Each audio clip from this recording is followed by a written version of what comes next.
I tried calling out Remy's name, but he still didn't respond at all. I rushed forward to check on him, only to discover that I had accidentally killed Remy with my own hands. My first instinct was to turn and run away, but I hadn't gotten very far when I suddenly stopped in my tracks.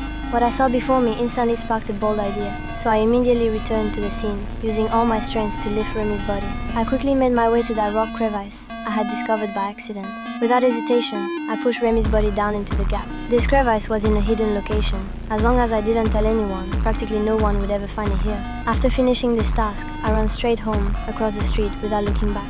However, at that moment, I suddenly realized my digital watch was missing. But I didn't dare go back to look for it, because if someone spotted me, I'd be in serious trouble. When Remy's mother noticed her son hadn't come home after a long time, she came to ask me about it, since we often played together. To avoid being found out, I deliberately pointed in the opposite direction, but even after the family searched for hours, they couldn't find Remy. Soon, news of Remy's disappearance spread throughout the entire town. It not only alarmed the local police and countless residents, but missing person announcements were also playing on repeat on television. My mother thought I was worried about Remy, never knowing that I was the one responsible. Unfortunately, what I feared most still happened. The next day, police officers came to take me in for questioning. When faced with their stern interrogation, I remained completely calm. I told them I had only seen Remy pass by the front of his house, and I knew nothing else about what happened. Since they couldn't get any useful leads, the police had no choice but to conduct a systematic search around the town. But after all that searching, they still came up empty-handed. The third day brought the annual Christmas Eve. Everyone could see that Remy's father was heartbroken,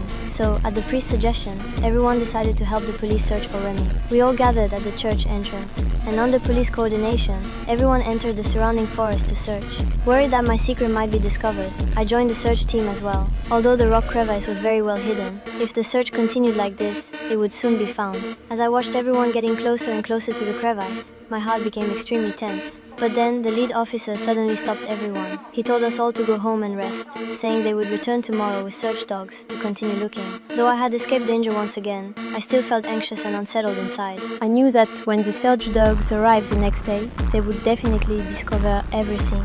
I had planned to confess everything to my mother, but after hesitating repeatedly, I went back upstairs instead. When my mother saw what I was doing, she thoughtfully chose to remain silent. But that night something unexpected happened. Outside, fierce winds were howling with thunder and lightning.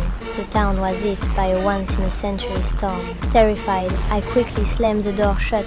My mother was just about to come comfort me when suddenly a large tree crashed through the window, hitting her right in the head. She immediately collapsed to the ground, unconscious. Just as I was panicking, raging flood water suddenly burst through the door into the house.